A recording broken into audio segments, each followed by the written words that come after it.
Season 2, Terjerat Cinta Duda. Bab 83.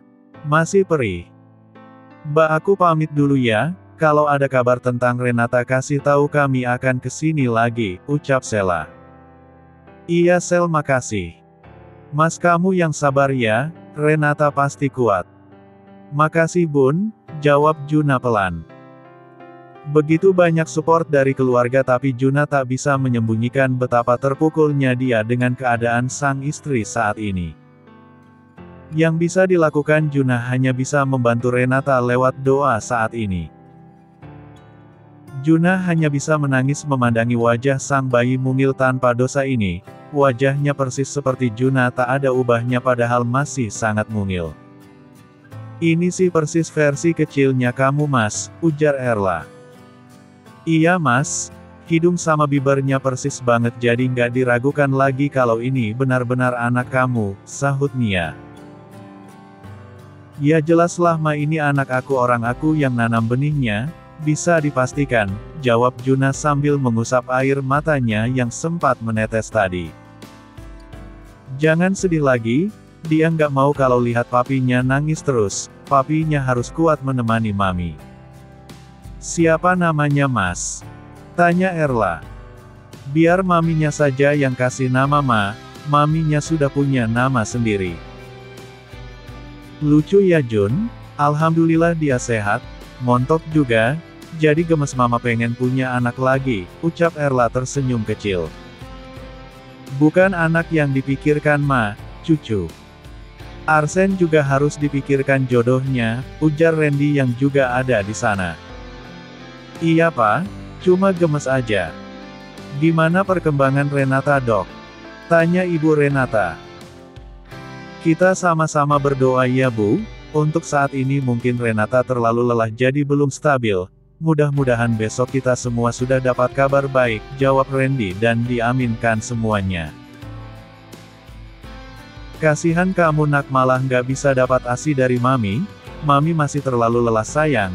Kamu sama papi dan oma-oma dulu ya, jangan rewel, kasihan Mami kalau kamu nangis terus, bisik Juna tak kuasa menahan air matanya dan lagi-lagi turun tanpa permisi.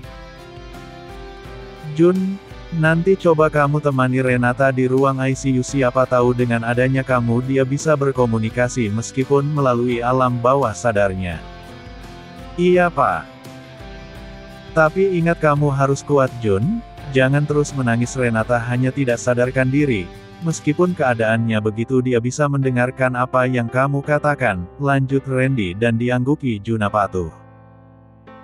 Kasihan Mas Juna ya Bang, kok bisa sih Renata pamit ke kamar mandi nggak minta temani Mas Juna. Mungkin Renata pikir dia bisa sendiri ay, orang kamar mandi rumah kok dia sudah biasa, tapi ya siapa yang sangka justru dapat musibah.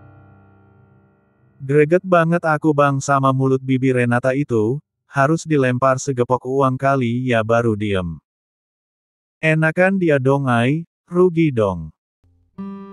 Tekor bandar itu namanya, dia yang keenakan dilempar segepok uang, kerjaannya cuma nyinyir doang, besok-besok makin parah nyinyirnya, ujar Aslan tidak setuju dengan ucapan BK.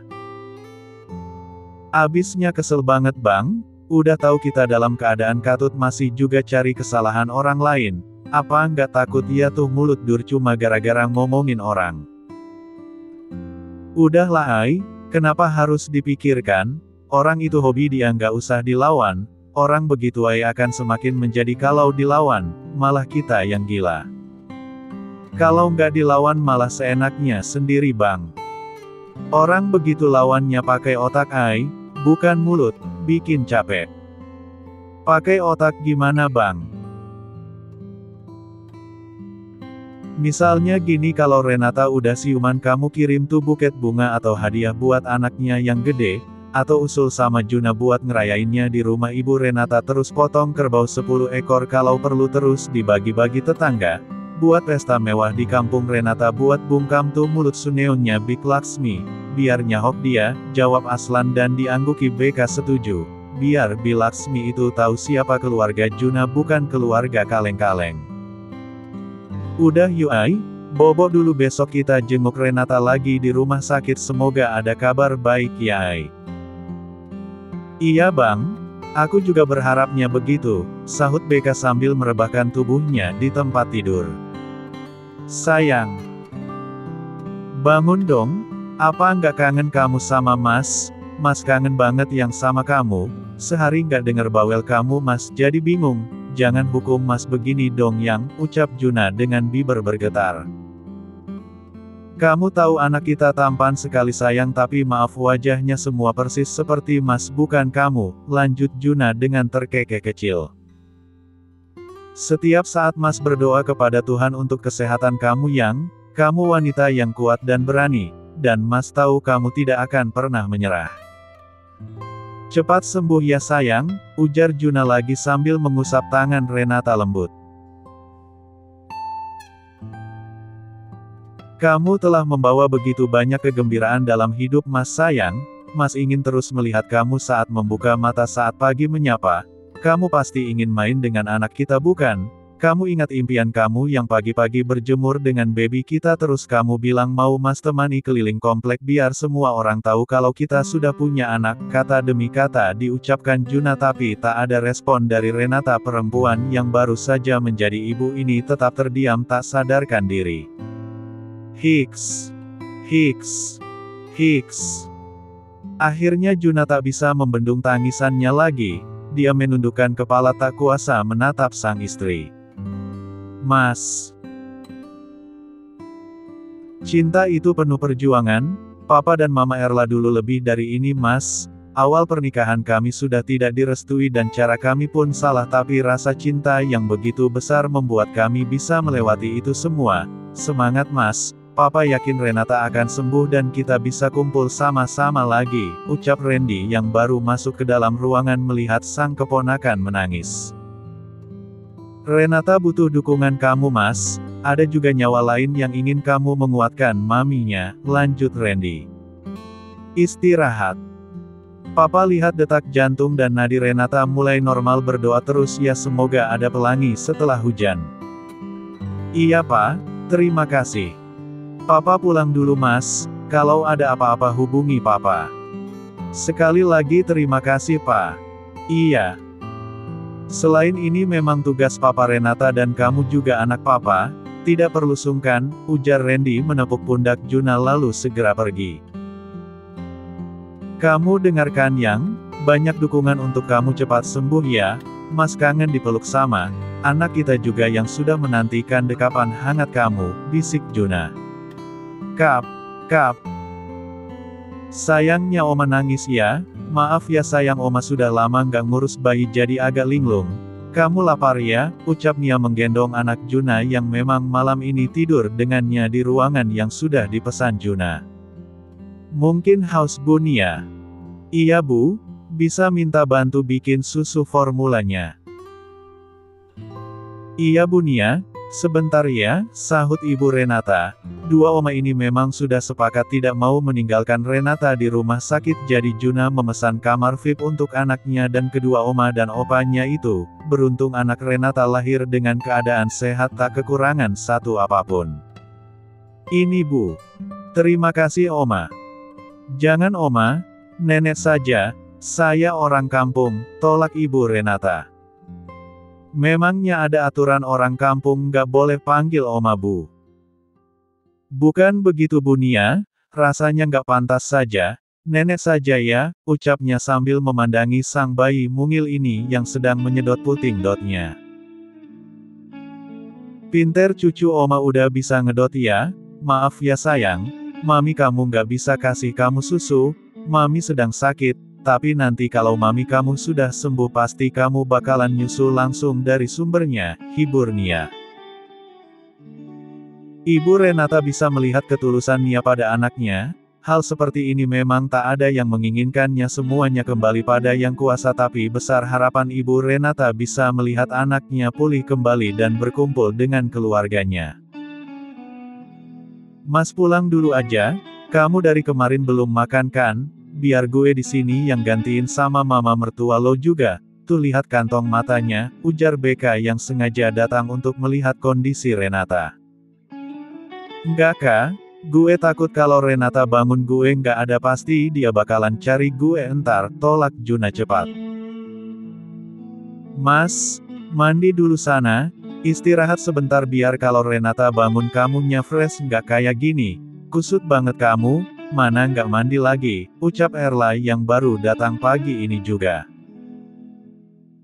Iya mas, nggak apa-apa kita gantian aja di sini, kamu juga butuh istirahat kan? Kalau Renata nyariin kamu kita bisa bilang kamu pulang dulu mandi, pasti Renata ngerti kok, sahut Mama Nia ikut membujuk. Tapi Ma, udah kalau ada apa-apa juga kami langsung hubungi kamu kok, jangan ngeyel mas kamu itu bukan robot. Entar kalau kamu yang sakit kan nggak lucu mas harus jaga kamu juga di sini. Renata belum sembuh malah gantian sama kamu, potong Sela dan akhirnya Juna mengalah memang dari semalam matanya tak terpejam sedikit pun karena menunggu Renata di ICU. Lucu banget ya bun dedeknya, buat gemes deh, ucap Erla melihat keponakannya ini yang tengah digendong mertuanya. Iya kak, mirip banget sama Mas Juna waktu kecil ya. Rewel semalam mbak? Tanya Sela. Enggak, cuma nangis kalau haus doang, selebihnya hampir sama dengan Juna, anteng banget Sel nggak kayak punya baby. Kalau mama ngantuk tidur aja ma, kayaknya semalam nggak pules tidurnya, biar digantiin dulu jaganya. Iya kak, tidur-tidur ayam gitu, takut babynya nangis semalam soalnya kan baru semalam launchingnya tapi alhamdulillah kelakuannya baik. Yang jagain Renata siapa? Ibunya, tadi beliau ingin lihat Renata jadi gantian dulu sama Juna di sana. Ya udah tidur aja mbak, siapa tahu entar malam begadang disiapkan amunisinya dulu dari sekarang, ujar Erla sambil terkekeh kecil dan diangguki Nia. Semalam ada Papa Ben juga turut menemani Nia tapi pagi-pagi lelaki yang sudah resmi jadi opa itu harus ke kantor menggantikan Juna. Juna mengusap rambutnya yang masih basah, wajah lelaki tampan ini sedikit lebih segar daripada yang tadi tapi hatinya tetap saja was-was takut terjadi sesuatu yang tidak dia inginkan. Juna menghela nafas panjang hatinya terasa kosong apalagi biasanya semua sudah disiapkan oleh Renata, dia tinggal memakainya saja bahkan untuk letak pakaian dalamnya pun Juna tidak tahu. Kenapa bisa jadi begini ya Tuhan? Aku nggak bisa tanpa dia, jangan pisahkan kami, ucap Juna mengusap wajahnya sambil mengacak isi lemarinya. Meskipun Renata tengah hamil besar dia tetap merapikan kamar karena Renata memang tidak suka jika tempat tidurnya orang lain yang merapikan. Terlintas memori kebersamaan mereka membuat Juna menitikkan air mata, Renata benar-benar perempuan kuat. Dia bisa menempatkan diri sebagai seorang istri yang penurut, bahkan dalam pernikahan mereka lebih banyak Juna yang manja daripada Renata. Mana Juna? Tanya ibu Renata saat masuk ke dalam ruangan mencari menantunya itu. Pulang bu, kenapa? Itu Renata. Kenapa bu? Tanya Nia khawatir. Renata sudah sadar dia cari Juna. Alhamdulillah. Kak cepat hubungi masmu sekarang, perintah Nia dan diangguki BK cepat sambil mengambil ponselnya di atas. Mbak titip babynya dulu ya Sel, mau lihat Renata, siapa tahu dia butuh sesuatu di sana.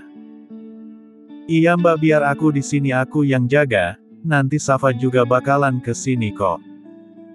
Udah dihubungi kak? Tanya Erla. Udah ma, Mas Juna lagi di jalan ke sini. Aku susul mama dulu ya ma mau lihat Renata, pamit BK. Hati-hati kak, jangan lari-lari, ingat Sela pada menantunya ini. Mas Juna. Iya sabar ya sayang Juna sedang dalam perjalanan ke sini, tadi Juna pulang dulu sebentar ganti pakaian, jelas Nia lembut dan diangguki Renata pelan. Ada yang sakit? Tanya Nia melihat sang menantu seperti meringis kecil. Sedikit perih ma, di perutnya.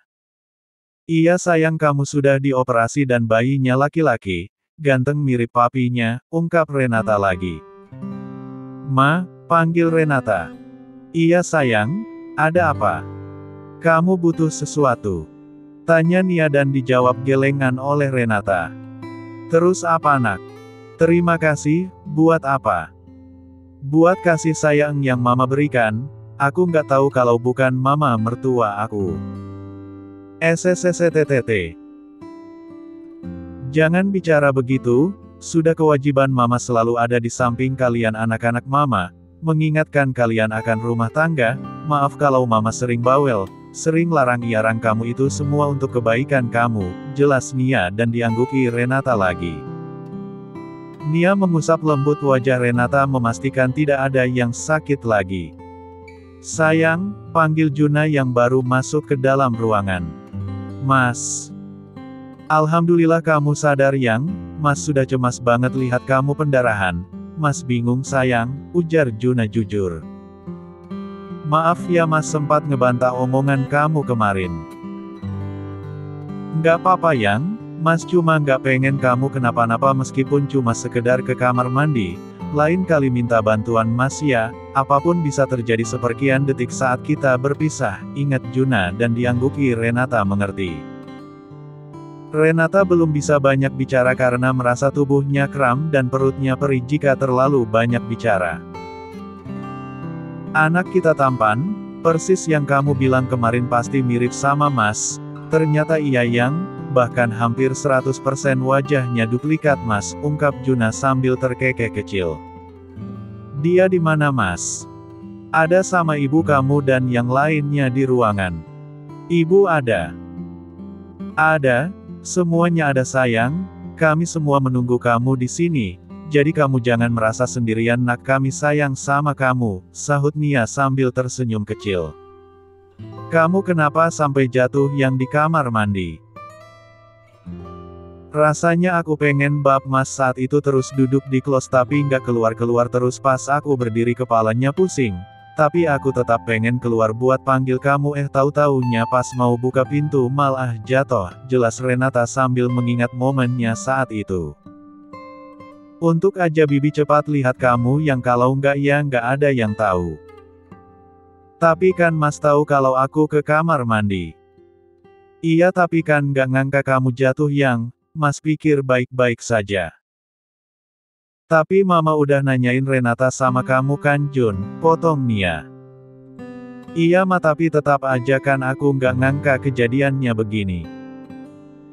Iya maaf Mas, ucap Renata yang juga merasa bersalah karena menolak saat Juna hendak menemaninya.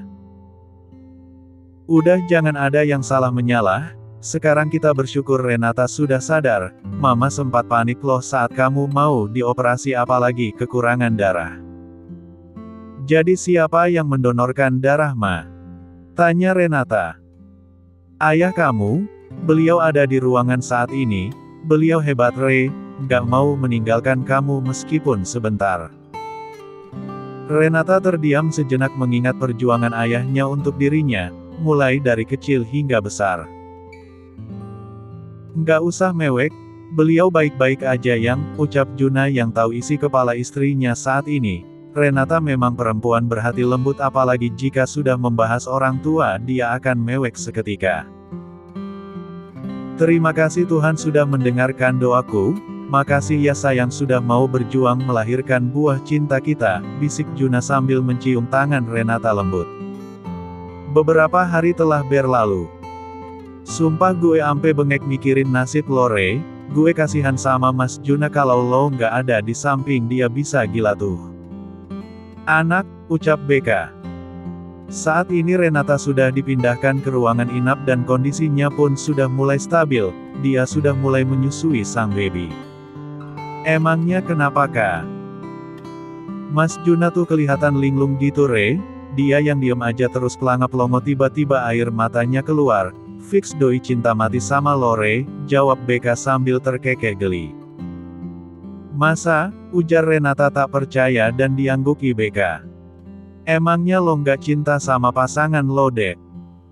Gue rasa hal wajar lah gue begitu, sahut Juna yang tidak mau BK terus mengejeknya. Iya sih wajar tapi kelihatan banget lo yang bucin parah sama Renata Mas, tunjuk BK membuat Renata tersenyum kecil. Lo nggak tahu rasanya orang yang lo cinta tiba-tiba sakit apalagi sampai koma kayak Renata kemarin. Gue rasa kalau itu Aslan lo bisa nangis kejer, mungkin pingsan saat itu juga atau bahkan nggak sadar. Jangan dong mas, jahat banget deh doa lo, gue maunya suami tercinta gue ini baik-baik aja, iya kan bang? Tanya Beka sambil memeluk tubuh Aslan yang tengah duduk di sampingnya dan diangguki Aslan pelan. Istrinya ini memang terkadang tidak tahu tempat, jika Aslan cuek yang ada dia marah jadi serba salah sedangkan yang lainnya hanya tersenyum sambil menggeleng melihat tingkah Beka. Makanya jangan ngejekin gue mulu loh. Safa nggak kesini bun? Tanya Aslan yang tidak melihat adik perempuannya itu. Ardi nggak enak badan, nanti abis dari sini bunda mau mampir dulu ke apartemen mereka lihat keadaan Ardi. Siapa tahu mereka butuh bantuan bunda. Iya tadi dia sempat minta diperiksa sama papanya, potong Erla. Ardi cemen banget deh, sakit mulu selama Safa hamil, ujar Juna. Memang masa kehamilan istri itu berbeda-beda mas, kamu termasuk santai mas saat Renata hamil, ada yang 9 bulan full nggak bisa pisah sama istri. Ada yang nggak mau tidur sama suami dan ada yang benci lihat suami jadi tergantung mood mereka, jelas Randy. Safa termasuk orang yang beruntung dicintai suami sepenuh hati sampai Ardi merasakan semuanya dan Safa tenang-tenang saja, lanjut Randy lagi.